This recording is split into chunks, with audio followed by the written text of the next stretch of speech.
Oke guys, welcome back to Daily Charting with Toshi, di mana kita akan daily chart your favorite cryptocurrencies. Oke, dan sekarang kita masuk ke DCWT sesi pertama. Di mana di sesi pertama ini fokus kita akan lebih ke Bitcoin, Ethereum, dan macroeconomics. And by the way, sorry untuk DCWT hari ini lebih siang karena kita ada urusan tadi pagi ya.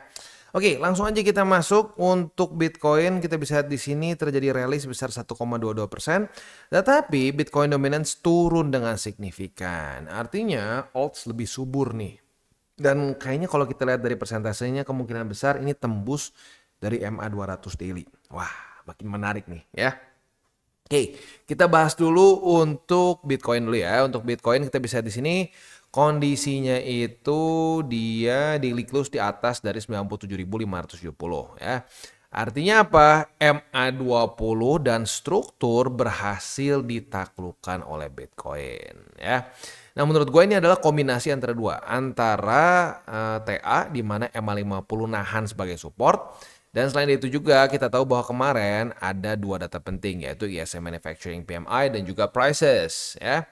Nah, kalau kita perhatiin di sini sebenarnya udah mulai rally dulu sebelum keluar data penting ya, udah mulai ada rally nih ya. Tetapi ya setelah dikasih lagi data penting lanjut ke atas begitu. Jadi kasarnya ini adalah kombinasi antara TA dan juga fundamental begitu. Jadi naik awal gara-gara TA, ketahan MA50 di daily, terus dilanjutin oleh ya fundamental begitu ya. Nah, makanya kenapa ini penting sekali untuk kita tahu kapan akan keluar data-data penting. Dan gini ya, gua akan straight aja kalau ngomong bahwa data penting seperti ini nggak selalu ngefek ekstrim. Ada yang kadang-kadang efeknya ekstrim, seperti contoh initial jobless claim di kapan ya, tahun lalu. Gue lupa spesifiknya bulan berapa, itu BTC sampai nge-pump 11%. Coba kita iseng cek ya. Yang dia sampai 11% itu di mana ya? Nah, sini nih ya. Tanggal 8 Agustus. Wah, gila udah lama juga ya, nggak kerasa. Kerasanya kayak baru bentar ya. Ternyata Agustus. Nge-pump 11,9%. Ini terjadi dan terpicu karena initial jobless claim. Tapi di waktu bersamaan initial jobless claim yang lain nggak segila ini.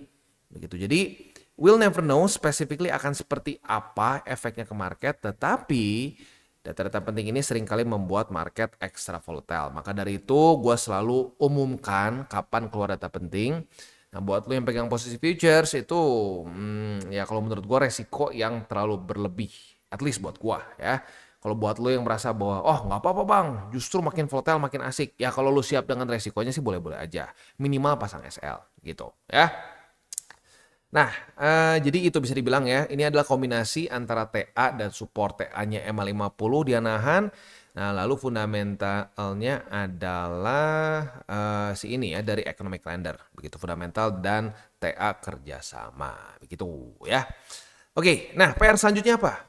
Karena kalau kita di sini kan sudah berhasil menyelesaikan PR M50 dan 20 ya, which is ini big ya, karena sesuai dengan pembahasan kita dari dulu-dulu. Di daily menurut gue yang paling signifikan adalah MA20 dan 50. Kalau 50 dan 20 berhasil di reclaim, itu bisa ada potensi reversal. Tetapi jangan lupa juga struktur ya. Struktur bahkan setelah reclaim MA20 dan 50 pun kita masih lower low, lower high, lower low, dan masih ada potensi lower high di sini. Nah, jadi sebenarnya kalau mau komplit, mau paket komplit lah gitu kasarnya ya. Ekstra paket telur lah gitu ya. Nah, dia perlu daily close lagi di atas dari 99.309. Kalau itu udah terjadi, komplit. MA50 reclaim, 20 reclaim, beberapa resisten ke reclaim dan membuat higher high juga. Potensi untuk terjadi reversal lebih besar lagi, begitu ya. Jadi ya tinggal kita lihat nih, kita lihat dalam beberapa hari ke depan apakah dia bisa membuat daily close di atas dari situ, atau mungkin bahkan yang lebih sekarang lagi, yang lebih penting lagi adalah mungkin bisa nggak mempertahankan 20, 50, dan 97.570 sebagai support. Kalau ini dia bisa bertahan sebagai support, lanjut membuat higher high, ya sudah, itu sudah paket komplit artinya, dan possibility untuk reversal bahkan membuat higher high, even new all time high semakin besar, begitu ya. At least itu secara TA. Kalau secara fundamental tiba-tiba kita dapat apalagi bom kayak di sini ya. Kita semua secara TA doing good, fundamental doing good. Tiba-tiba Jerome menyatakan bahwa akan 50% ya, dipotong 50% proyeksi untuk tahun depan. Market pun bereaksi buruk, semua ngedam. Nah, jadi sekarang untuk TA sih seperti itu. Tapi kalau tiba-tiba ada bom fundamental lagi seperti di sini, we'll have to see begitu ya. Dan juga satu lagi sebenarnya ya, kita sudah pernah bahas di bulan kemarin ya, Desember, di mana kita bahas bahwa kalau sampai ini terjadi rally yang apa kasarnya ya, rally yang terlalu parabolik, mungkin kalau kita mau bandingkan mirip-mirip kayak begini. Nah, itu juga ada potensi yang sedikit menyeramkan, buying the rumor and selling the news. Begitu, dimana kita tahu tanggal 20 Januari itu kan ada pelantikan si Donald Trump. Begitu. Nah, kalau sampai peningkatannya nggak make sense, tidak kasarnya gini ya, bukan nggak make sense, tapi terlalu parabolik, ya, tanpa ada corrective movement yang signifikan, ada potensi bisa terjadi buying the rumor and selling the news di event pelantikan si Trump. Begitu, itu mungkin efeknya mirip-mirip seperti di zaman sini nih ya. Ini ya adalah efek dari orang FOMO untuk urusan halving begitu ya. Nah, seringkali kalau terjadi satu event yang hype dan hype-nya benar-benar kebakar dengan luar biasa efektif, nah itu seringkali begini ya, orang mencoba untuk front running the markets begitu. Nah, masalahnya kalau ada front running market seperti ini, ya orang banyak yang jadi tebak-tebakannya seperti ini. Wah, ini belum halving aja BTC udah new all time high. Udah nih, kita bakal lebih kuat lagi. Nah, tapi sekali lagi, kita nggak bisa tutup mata terhadap resiko. Andaikan sampai ya terjadi buying the rumor and selling the news. Dan ciri-ciri utama dari buying the rumor and selling the news adalah pergerakan parabolik yang kesannya tidak ada waktu untuk koreksi. Begitu. Karena biasanya pump yang di-induce oleh hype ya seperti itu. Parabolic move nggak pakai koreksi-koreksi begitu. Nah, kalau itu dikombinasikan dengan akan ada event penting yang mau terjadi, ya seringkali bisa terjadi buying the rumor and selling the news begitu. Jadi, gue bukan bilang pasti akan terjadi buying the rumor and selling the news. Kita lihat dulu.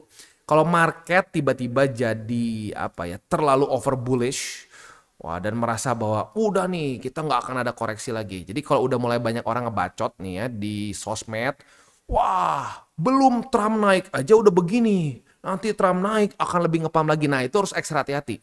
Karena itu adalah logika yang sama persis yang terjadi di masa-masa ini. Begitu ya. Dan arguably di sini juga. Ini hype dari ETF spot ya. Ironisnya waktu ETF spotnya mulai di sini malah koreksi dan bahkan ngedam sampai 7%. Begitu. Tapi orang ya itu lagi. Orang tuh suka gampang lupa.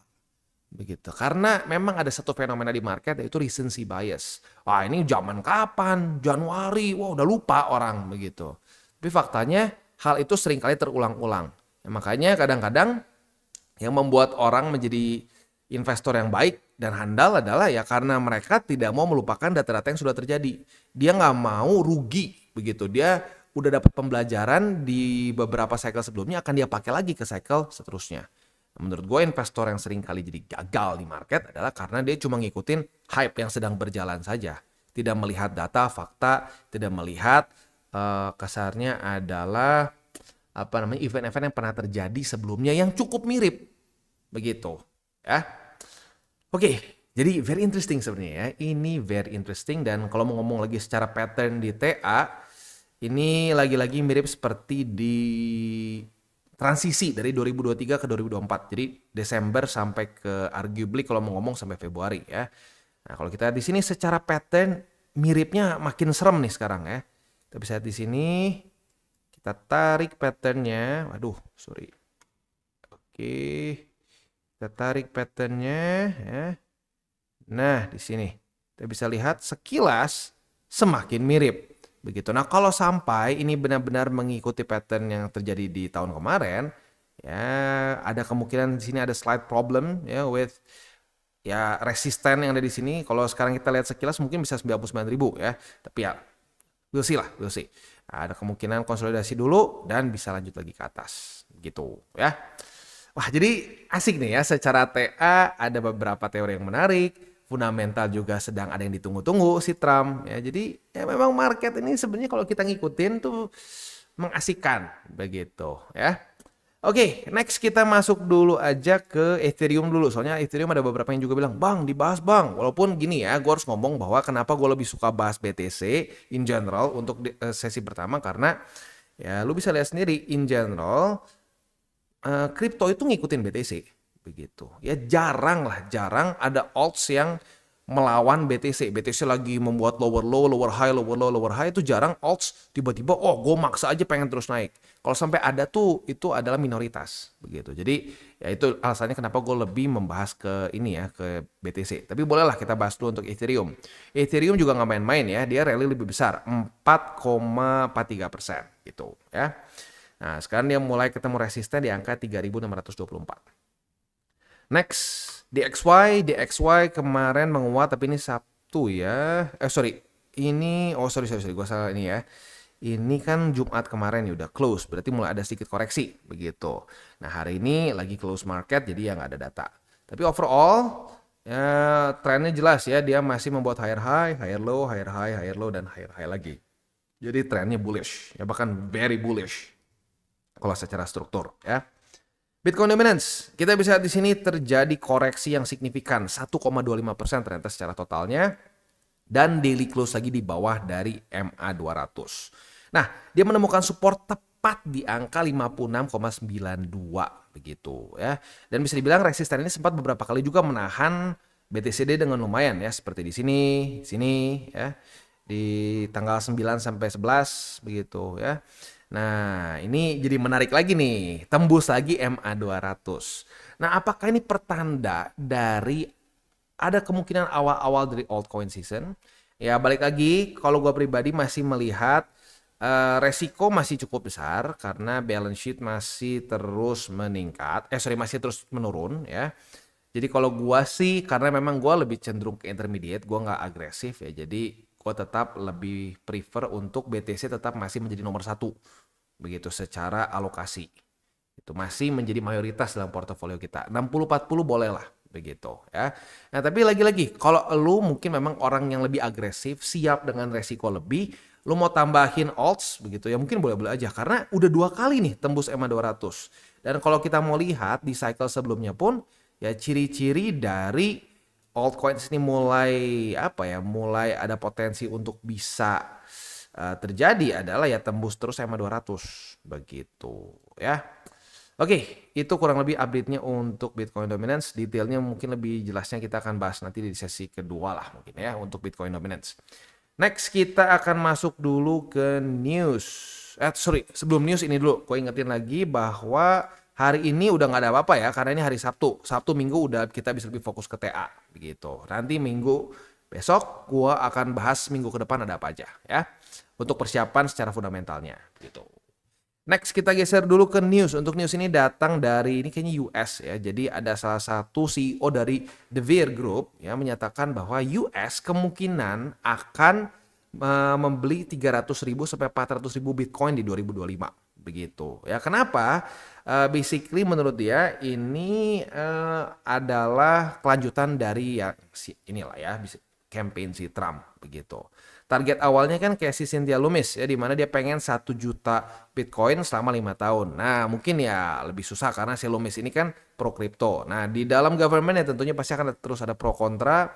Nah, menurut si De Beer ini atau CEO dari De Beer ini bisa 300.000 sampai 400.000 Bitcoin yang bisa diakumulasikan oleh US. Dan jangan lupa juga US juga udah punya sekitar berapa ratus ribu Bitcoin juga dari sitaan begitu. Jadi ya sampai sekarang US masih nomor 1 dalam pemegang Bitcoin ya, untuk ya kalau dibandingkan dengan negara-negara lain secara alokasi masih paling besar itu Amerika begitu. Nah, kalau sampai ini terjadi lagi, nah kemungkinan besar ini bisa men-trigger ya itu reserve war lah kasarnya ya, Bitcoin reserve war, di mana Rusia juga akan tinggal diam, nanti berbagai macam negara juga akan bisa mengadopsi lagi gitu karena pure FOMO menurut gua. Ya jadi yang FOMO mungkin di cycle ini bukan cuma retail, bukan cuma bandar, tapi bisa juga sampai level negara begitu.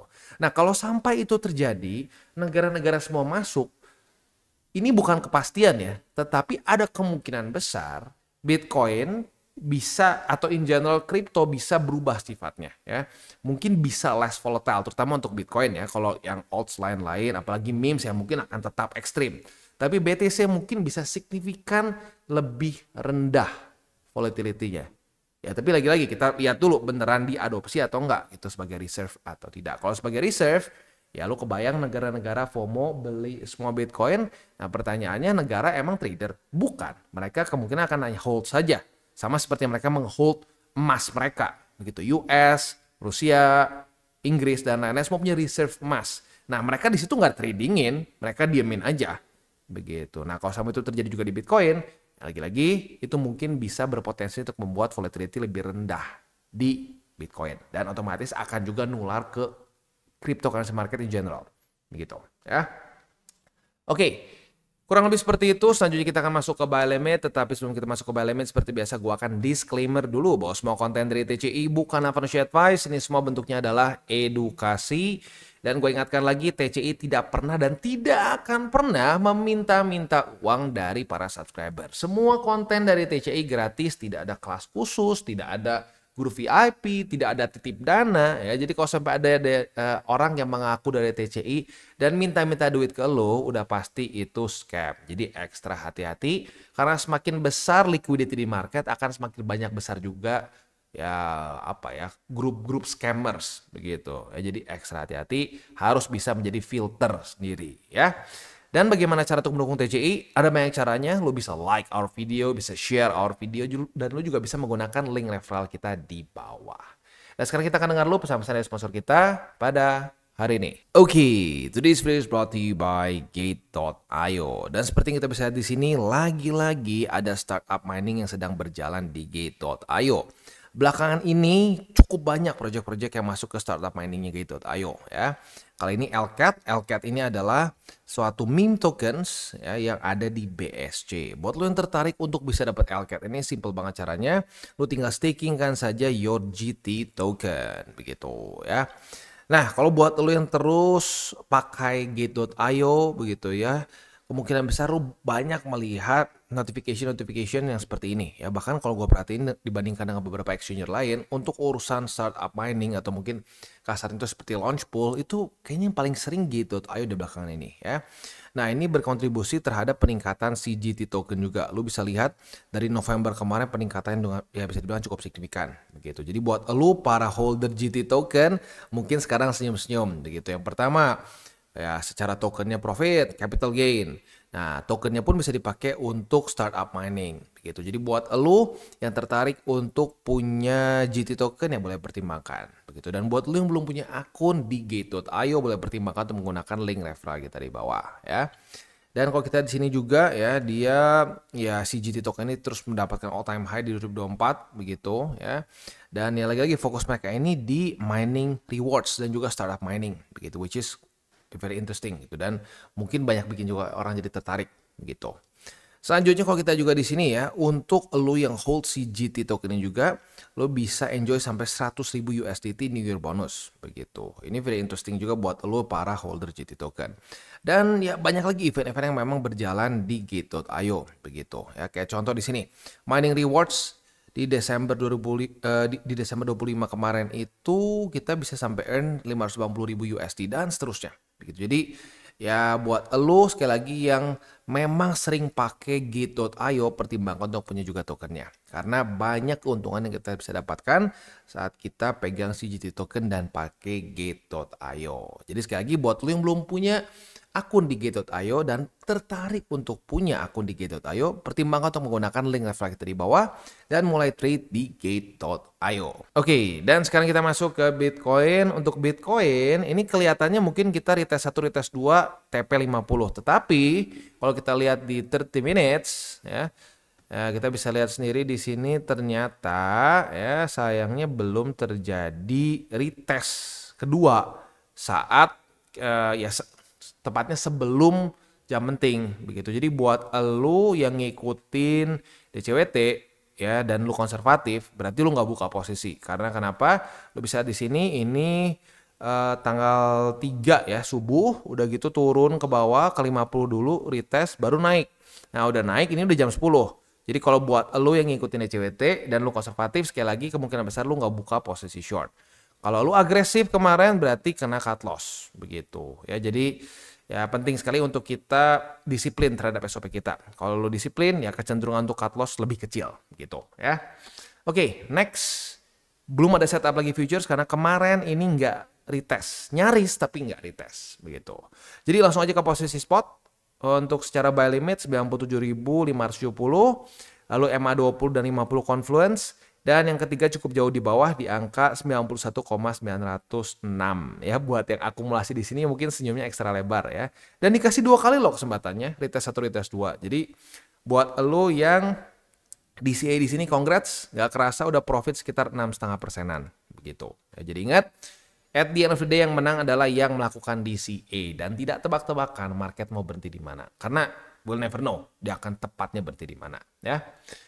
Next, kita geser ke Ethereum. Untuk Ethereum, kita bisa di sini posisi shortnya basically mirip-mirip ya. Buat sebentar, ini MA20 itu di angka 3.494 ya. Buat elu yang kemarin tutup di jam 10 berarti. Oh, sebentar.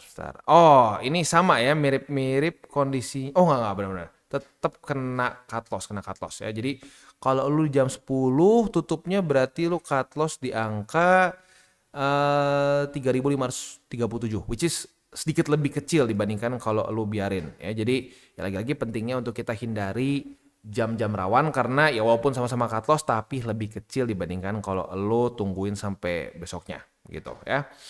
Jadi itu untuk posisi shortnya kena cut loss, tergantung lu di mana. Kalau lu konservatif berarti di daerah sini, kalau lu lebih agresif ya di sekitar 3.605 gitu. Sekarang kita juga udah dapat lagi, belum. Gue pikir udah kena tapi belum kena nih ya. Jadi untuk sekarang kita bisa limit posisi short di angka 3.624 ya. Apabila terjadi retest kedua, kita bisa buka posisi short dengan target TP di angka 3.541 begitu ya. Nah, untuk posisi spotnya di 3.545, lalu juga di MA20 dan di 3.385,6 ya. Itu kurang lebih untuk DCWT sesi pertama ini, dan seperti biasa gue tutup dengan 3 golden rules. Jangan pakai uang panas, jangan over leverage, berpikirlah jangka panjang, dan salam tabur tuai. Apa yang lo tabur akan lo tuai, jadi ya sebanyak mungkin taburlah hal baik. Oke guys, jadi itu adalah akhir dari segmen DCWT kita pada hari ini. Dan jangan lupa bagi kalian yang merasakan manfaat dari segmen ini, jangan lupa untuk share ke teman-teman kalian. Dan apabila lu pengen mensupport channel kita ya TCI, jangan lupa untuk menggunakan link referral kita di bawah. Nggak wajib ya, tetapi apabila lu menggunakan link referral kita di bawah, ada macam-macam ya, dari Bybit, Huobi, Maxi, toko kripto, dan banyak lagi ya. Ya, walaupun nggak wajib, tapi kalau menggunakan link referral kita, lu secara langsung membantu perkembangan dari TCI. Dan satu lagi, jangan lupa juga untuk join Telegram group kita, di mana kita bisa ngobrol-ngobrol santai mengenai dunia cryptocurrency secara 2 arah. So, jangan lupa untuk like, subscribe, click the bell icon, and see you on the next video.